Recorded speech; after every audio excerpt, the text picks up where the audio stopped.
बचपन में हम सबने टार्जन की कहानी सुनी होगी, उसी पर आधारित आज की ये मूवी है। जाहिर है कई लोगों ने ये मूवी जरूर देखी होगी, लेकिन इस मूवी के विजुअल्स के लिए तो इसको एक और बार देखना बनता ही है। तो चलिए बिना टाइम वेस्ट किए 2016 में रिलीज हुई movie the legend of torsion देखते हैं। सो वेलकम डियर रॉकेट्स, कैसे हैं आप सभी। अगर आप चैनल पर नए हैं, पसंद आ गया है तो लाइक कर दीजिए, सब्सक्राइब भी कर दीजिए। तो मूवी की शुरुआत में एक खूबसूरत जगह को दिखाया जाता है और बैकग्राउंड वॉइस ओवर में ये कहा जाता है कि बेल्जियम का एक राजा जो अपनी सेना को तनख्वाह नहीं दे पा रहा था, उसने अपने एक आदमी को अफ्रीकन कॉन्गो नाम की जगह पर भेजा, क्योंकि उसे पता चला था कि वहाँ पर डायमंड्स पाए जाते हैं। राजा को लगा कि अगर वो डायमंड्स को पालेगा तो उसकी समस्या सुलझ जाएगी। और हाँ, राजा के उस आदमी का नाम था लियोन। वो अपने आदमियों को लेकर कॉन्गो पहुंच तो जाता है, लेकिन वहाँ डायमंड्स निकालना इतना आसान नहीं था, क्योंकि वहाँ पर एक पुराना कबीला डायमंड्स की रक्षा करता है। इन्हें देखते ही कबीले के लोग इन पर भालों की बरसात करने लग जाते हैं। जवाब में ये लोग भी उन पर शूट करते हैं और कबीले के कई आदमी मारे जाते हैं। अब ये लोग आगे बढ़ते हैं तो वहाँ और भी बड़ी तादाद में कबीले के लोग वेपन्स के साथ खड़े दिखते हैं। वो फिर इन पर हमला करके सभी को मार डालते हैं, सिर्फ लियोन जिंदा बच जाता है। एक आदमी लियोन को खत्म करने के लिए उनके पास आता है, लेकिन लियोन अपने माला उसके गले में फंसाकर उसे गिरा देता है। और तब उस कबीले का सरदार वहाँ जाता है। उसके हाथ में कुछ डायमंड्स होते हैं। वो कहता है कि मुझे पता है तुम इन डायमंड्स के लिए यहाँ पर आए हो,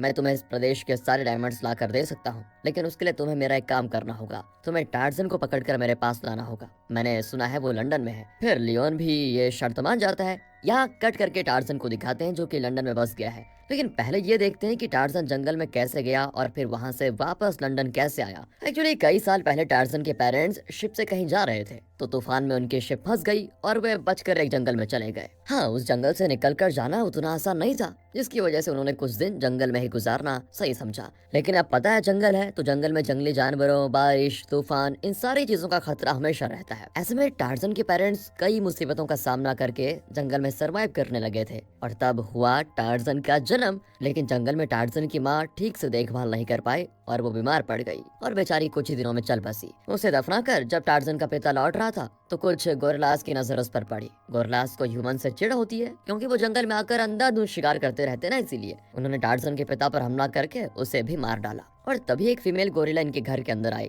दरअसल इनका घर पेड़ों के बीचों बीच लकड़ियों से बनाया गया था। वहाँ एक छोटे बच्चे को यानी टार्जन को देखकर उस गोरिल्ला ने, जो खुद एक माँ थी, उसने टार्जन को उठा लिया और उसे पालने का फैसला किया। उसका पति जो इस गोरिल्ला ग्रुप का सरदार था, उसको ये बात अच्छी नहीं लगी, लेकिन फिर भी माँ तो माँ है, उसने टार्जन की सुरक्षा करने का पूरा फैसला कर लिया था। 5 साल के बाद दिखाते हैं कि टार्जन अब काफी बड़ा हो चुका है। वो अपने पुराने घर को देखने जाता है और बहुत ज्यादा इमोशनल भी होता है। तब उसकी माँ यानी कि वो गोरिल्ला उसे हिम्मत देती है। पर एक गोरिल्ला था जो किसी तरह टार्जन को बस मार डालना चाहता था, लेकिन बाकी गोरिल्लास ने तो टार्जन को बचा ही लिया। वक्त बीतता गया और अब टार्जन गोरिल्ला को अपनी माँ के रूप में स्वीकार कर चुका था। उस फीमेल गोरिल्ला का एक बेटा भी था जिसने टार्जन को अपना भाई मान लिया। टार्जन जंगल में बड़ा होने लगा, लेकिन बाकी जानवर तो उसे अपने से अलग मानते थे। उन्हें लगता था कि टार्जन को यहाँ से चले जाना चाहिए, उसका यहाँ रहना जंगल के लिए अच्छा नहीं है, ये सभी सोच रहे थे। लेकिन धीरे धीरे वो समझने लगे कि टार्जन दूसरे इंसानों की तरह नहीं है। जंगल में रहने की वजह से वो इस जंगल की और दूसरे जानवरों की जरूरतों को समझता है, उनकी सुरक्षा चाहता है। ये जानने के बाद टार्जन को वो मारने की कोशिश नहीं करते।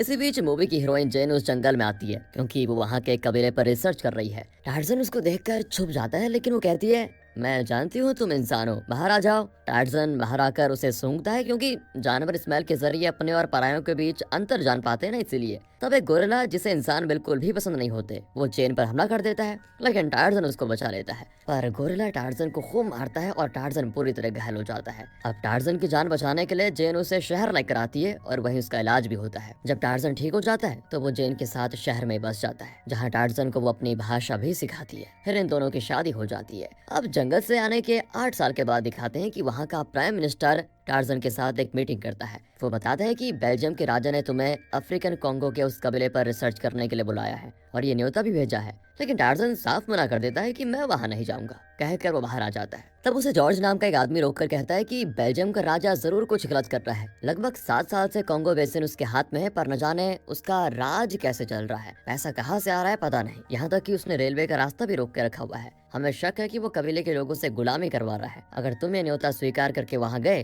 तो सच का पता चल सकता है और हम कबीले वालों की कुछ मदद कर पाएंगे। तुम उस जगह के बारे में बहुत कुछ जानते हो, इसलिए मेरी तुमसे विनती है कि तुम वहाँ पर जाओ। अब ये सब कुछ सुनकर टार्जन का इरादा बदल जाता है और वो अफ्रीका कॉन्गो जाने का फैसला करता है। लेकिन जेन कहती है, मैं तुम्हें अकेले जाने नहीं दूंगी, मैं भी तुम्हारे साथ चलूंगी। टार्जन उसे समझाता है कि वहाँ तुम्हें बहुत खतरों का सामना करना पड़ेगा, लेकिन जेन जिद करती है कि जाएंगे तो दोनों साथ में, वरना तुम्हें भी मैं जाने नहीं दूंगी। अब टार्जन जेन को साथ ले जाने के लिए तैयार हो जाता है। फिर टार्जन और जेन अफ्रीका पहुंच जाते हैं और वहाँ के शहर और दूसरे जानवर बड़े प्यार से टार्जन से मिलते हैं, क्योंकि वो बचपन से टार्जन के साथ रह चुके हैं ना, इसलिए। दूसरी ओर लियोन को दिखाते हैं जो टार्जन की तलाश में निकल चुका है। यहाँ पर अफ्रीकन हाथी के दांतों का इलीगल बिजनेस भी चल रहा है। लियोन को पता चल चुका है कि टार्जन कॉन्गो जा रहा है। वो एक फाइनेंसर से मिलता है और कहता है मुझे एक बड़ी आर्मी की जरूरत है। बदले में वो उसे एक डायमंड देता है और कहता है कि अगर तुमने मेरे लिए सेना का इंतजाम करवाया तो मैं और भी डायमंड्स लेकर दूंगा। यहाँ टार्जन और जेन उस कबीले के गांव में पहुंच जाते हैं। टार्जन और जेन को देखकर कबीले के लोग बड़े खुश होते हैं। दरअसल जेन के पिता ने इन लोगों को अंग्रेजी सिखाई थी, इसलिए वे बड़े प्यार से जेन का स्वागत करते हैं। वहाँ पर एक आदमी भी होता है जो जेन का बचपन का दोस्त था। वो कहता है कि तुम इसी घर में कई साल रही, इसलिए तुम दोनों इस घर में रह सकते हो। उसी रात नाच गाना सब चलता है। तब कबीले का सरदार टार्जन को बताता है कि हमने सुना है राजा कुछ कबीले के लोगों को पकड़ कर लेकर जाता है और उनसे गुलामी करवाता है। कुछ लोगों को तो वो किसी और को बेच देता है, इसलिए हमने अपनी सुरक्षा का दोगुना इंतजाम करके रखा हुआ है। और उसी रात जब ये सभी सो रहे होते हैं तो लियोन अपने आदमियों के साथ वहाँ पर आ जाता है। वो सरदार से कहता है कि मेरे आगे घुटने टेको, लेकिन सरदार कहाँ किसी के आगे घुटने टेकेगा। वो नहीं झुकता और डट कर खड़ा रहता है। गुस्से में लियोन उसे शूट ही कर देता है। अब आवाज को सुनकर टार्जन वहाँ आता है, लेकिन लियोन उसे और जेन को पकड़ लेता है और फिर उसके आदमी कबीले के कुछ लोगों को बंदी बना कर ले जा रहे होते हैं। पर आने वक्त पर जॉर्ज वहाँ पहुंच जाता है। वो लियोन और उसके आदमियों के साथ लड़ता है और कबीले के कुछ लोगों को बचा भी लेता है। अब टार्जन एक जगह गिर जाता है। लियोन दूसरे लोगों को बोट में चढ़ाकर वहाँ से जल्दी निकल जाता है। वो जेन को धमकाता है कि जब टार्जन तुम्हें बचाने आएगा तब मैं उसको पकड़ लूंगा। अगले दिन कबीले के कुछ लोग बच गए थे। वो बहुत उदास होते हैं क्योंकि न सिर्फ उनका सरदार मर चुका है बल्कि उनके साथियों को लियोन बंदी बनाकर ले जा चुका है। अब टार्जन अपना प्लान उन्हें समझाता है कि लियोन जरूर उन्हें इस ट्रेन के रास्ते से लेकर जाएगा, लेकिन उससे पहले हम वहाँ पहुंच जाएंगे और जेन और दूसरे कबीले वालों को बचा लेंगे। जॉर्ज भी उनके साथ जाने की जिद करता है, लेकिन टार्जन कहता है तुम हमारी तरह तेज नहीं भाग सकते, इसलिए तुम नहीं जाओगे। लेकिन जॉर्ज कहता है कि मैं मैनेज कर लूंगा। सब बहुत तेज भागते हैं, लेकिन जॉर्ज भाग नहीं पाता। जैसे तैसे वो एक ऊंची चट्टान पर पहुंच जाते हैं, जहाँ से फिर उनको ट्रेन को पकड़ना है। जॉर्ज कहता है कि ट्रेन 60 किलोमीटर की रफ्तार से चलती है भाई, उसे पकड़ोगे कैसे? टार्जन कहता है कि हवा में उड़कर पकड़ेंगे। ये कहकर वो सभी नीचे जंगल में कूद पड़ते हैं और कोई रास्ता न पाकर जॉर्ज भी कूद पड़ता है। वहाँ बड़े बड़े पत्थर होते हैं जिनके ऊपर ये लोग भागने लग जाते हैं। इन पेड़ों की टहनियों से लटकते हुए जड़ों को पकड़कर वे आराम से आगे बढ़ने लग जाते हैं, लेकिन बेचारा जॉर्ज एक टहनी को पकड़ता है और फिसल कर गिर जाता है। आखिर में फिर टार्जन कह देता है कि मुझे पकड़ लो, मैं तुम्हें आराम से लेकर चला जाऊंगा। जॉर्ज टार्जन के पेट पर चिपक जाता है और एक जड़ को पकड़कर टार्जन उसको लेकर ट्रेन की ओर उड़ पड़ता है। ये दृश्य यार सच में मस्त, मतलब देखने लायक होता है, मजा आ जाता है। वो ट्रेन के ऊपर लैंड करते हैं तो पता चलता है कि कबीले के लोगों के हाथ पैर बंधे हुए हैं और उन्हें गुलाम बनाकर ले जाया जा रहा है। ये सब कुछ देखकर टार्जन को बहुत गुस्सा आता है। वो नीचे कंपार्टमेंट में घुसता है जहाँ पर कुछ सोल्जर्स होते हैं। टार्जन अकेला ही सबको मार गिराता है। ट्रेन में एक इंजीनियर भी होता है जो बताता है ये लोग यहाँ एक रेलवे ट्रैक बनाने जा रहे हैं, उसी के काम के लिए इन लोगों को ले जाया जा रहा है। अगर ये रेलवे ट्रैक बन गया तो यहाँ के डायमंड्स और दूसरे मिनरल्स का लगभग सारा सफाया हो जाएगा। इन चीजों को यहाँ से ले जाने के लिए ही ये ट्रैक बनाया जा रहा है और ये सब कुछ राजा का ही काम है। यहाँ जेन और उसके दोस्त को लियोन ने बंदी बनाकर रखा होता है। वो जेन की मर्जी के खिलाफ जबरदस्ती उसे अपने साथ डिनर के लिए बुलाता है और कहता है अगर तुम नहीं मानी तो तुम्हारे बचपन के दोस्त को मार डालूंगा। ना चाहते हुए भी जेन उसके साथ डिनर करने लग जाती है। वो बताता है कि बस कुछ ही दिनों में हम यहाँ सारे नेचुरल रिसोर्सेज का सफाई कर देंगे, और रही बात टार्जन की, उसे तो मैं कबीले के सरदार को सौंप दूंगा। उसने वादा किया था कि टार्जन के बदले में वो मुझे उस प्रदेश के सारे डायमंड्स निकाल कर देगा। तब जेन बताती है कि वो सरदार इसलिए टार्जन की जान के पीछे पड़ा हुआ है क्योंकि टार्जन ने उसके बेटे को मार डाला, और मुझे यकीन है कि अपनी पत्नी को बचाने के लिए टार्जन तुम्हें भी मार डालेगा। यहाँ टार्जन कबीले के लोगों को आजाद करवा चुका होता है। फिर वो जेन को बचाने के लिए निकल पड़ता है। रास्ते में कई जानवर ऑस्ट्रिच वगैरह इनके बहुत करीब से निकलते हैं। जॉर्ज कहता है कि क्यों ना हम एक ऑस्ट्रिच पर बैठकर आराम से आगे बढ़े। टार्जन कहता है कि अगर तुम्हें अपनी जान प्यारी है ना तो ये आइडिया मन से निकाल लो। फिर दोनों जंगल के अंदर पहुंच जाते हैं। वहाँ पर एक गोरिल्ला ग्रुप इन पर हमला करने को तैयार होता है। जॉर्ज तो उन्हें शूट करने ही जाता है, तभी टार्जन कहता है अगर तुमने एक को शूट किया तो बाकी गोरिल्लास तुम्हें जिंदा नहीं छोड़ेंगे, याद रखना, इनके सरदार से मैं लड़ूंगा। कहकर वो सरदार से लड़ने के लिए तैयार हो जाता है। दरअसल ये गोरिल्ला और कोई नहीं, टार्जन का भाई है, यानी उसी गोरिल्ला माँ का बेटा जिसने टार्जन को पाला था। दोनों की लड़ाई होती है। जाहिर है गोरिल्ला टार्जन से ज्यादा ताकतवर होता है और टार्जन को मार भी गिराता है। फिर वो अपनी जीत का ऐलान करते हुए टार्जन की पीठ पर काट देता है। अब जैसे गोरिल्ला जॉर्ज की ओर बढ़ता है तो टार्जन कहता है उसके आगे घुटने टेक दो वरना वो तुम्हें छोड़ेगा नहीं।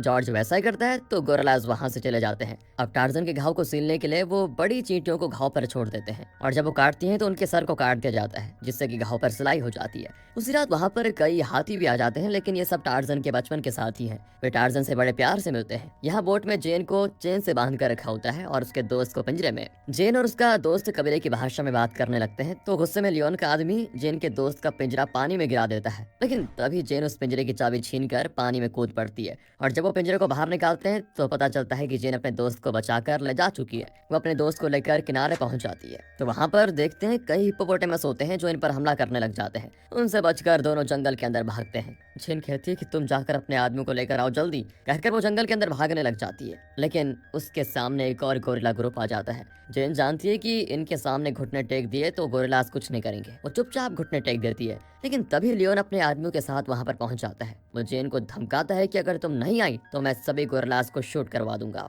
इसलिए वो भी उसके साथ जाने के लिए मान जाती है। लेकिन लियोन के आदमी गोरिल्लास पर अंधाधुंध शूट करने लग जाते हैं। जेन चिल्लाती है कि प्लीज उन्हें शूट मत करो, लेकिन कहा वो नहीं मानता। फिर गोरिल्लास भी लियोन के आदमियों को पीटने लग जाते हैं। यह आवाजें टार्जन को सुनाई देती हैं और वो तुरंत जंगल के अंदर पहुंच जाता है। अब इससे पहले कि लियोन के आदमी टार्जन के भाई यानी उस गोरिल्ला को कुछ करते, टार्जन उसे बचा लेता है। फिर दोनों मिलकर लियोन के आदमियों को पीट देते हैं, लेकिन इसी बीच लियोन जेन को लेकर जा चुका होता है। लियोन जेन को लेकर उस कबीले के सरदार से मिलने जाता है जिसने उसे डायमंड्स देने का वादा किया था और यहाँ फ्लैशबैक में दिखाते हैं कि ये सरदार टार्जन के पीछे आखिर पड़ा हुआ है क्यों। दरअसल सरदार का बेटा एक दिन शिकार कर रहा था और उसने टार्जन की माँ यानी उस गोरिल्ला का शिकार कर दिया। गुस्से में टार्जन ने सरदार के बेटे को मार डाला और अब प्रेजेंट में दिखाते हैं कि टार्जन भी सरदार के पास पहुंच चुका है। कबीले के लोग उससे लड़ने के लिए तैयार खड़े होते हैं। टार्जन उन सभी को मार गिराता है और आखिर में सरदार से उसकी लड़ाई होती है। टार्जन उसे समझाने की कोशिश करता है कि हम दोनों का असली दुश्मन लियोन है जो अपने राजा के साथ मिलकर इस प्रदेश के प्राकृतिक संपदा को मिटाने में तुला हुआ है,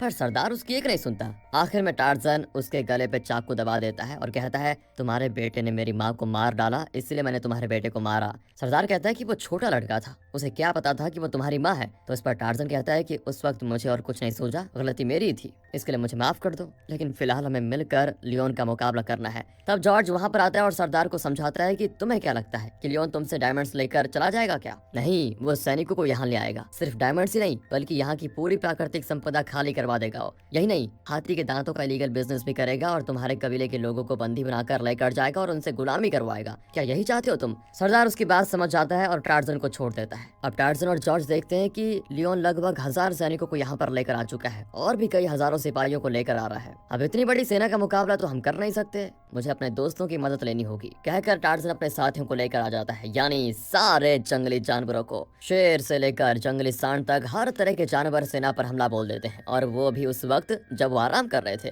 टार्जन एक सांड पर बैठकर उस जगह पहुंच जाता है जहाँ जेन को बांध कर रखा हुआ है। वो सबसे लड़कर जेन को आखिर बचा लेता है। दूसरी ओर जॉर्ज एक मशीन गन से लियोन की बोट को डैमेज कर देता है। यहाँ टार्जन लियोन से भिड़ जाता है लेकिन वो अपनी माला टार्जन की गर्दन पर फंसा देता है। तब टार्जन कुछ आवाजें निकालता है जिससे वहाँ पर कई सारे मगरमच्छ आ जाते हैं। इसी बीच टार्जन किसी तरह उस माला को तोड़कर लियोन को पकड़कर पानी में कूद पड़ता है और वो मगरमच्छ का शिकार बन जाता है। तभी वहाँ पर फाइनेंसर आता है जिसे लियोन ने डायमंड्स देने का वादा किया था और उन डायमंड्स के बदले में फाइनेंसर उसे 20,000 सैनिक देने वाला था, लेकिन यहाँ की हालत देखकर वो जान बचाकर भाग जाता है और इस तरह टार्जन कबीले के लोगों और इस प्रदेश को भी बचा लेता है। यहाँ जॉर्ज प्राइम मिनिस्टर को कुछ डॉक्यूमेंट्स देता है जिनसे साफ जाहिर होता है कि बेल्जियम का राजा अफ्रीकन कॉन्गो रीजन में कई लीगल काम करवा रहा था और अपने वहाँ के लोगों को अपना गुलाम बनाकर रखता था। वो 1 साल बाद दिखाते हैं कि टार्जन और जेन उस कबीले के साथ ही बस गए हैं और वहीं पर जेन को एक बच्चा भी होता है। आखिर में दिखाते हैं कि टार्जन अपने गोरिल्ला भाई और उसके साथियों के साथ जंगल में खेल रहा है और सारे जानवर बड़े खुश हैं। इसी हैप्पी एंडिंग के साथ दोस्तों ये मूवी यहाँ पर खत्म होती है। अगर ये वीडियो आपको अच्छी लगी हो, स्टोरी अच्छी लगी हो, एक्सप्लेनेशन अच्छा लगा हो तो लाइक कीजिए और चैनल को सब्सक्राइब। मिलते हैं अगली वीडियो में, ध्यान रखेगा अपना and finally thanks for watching.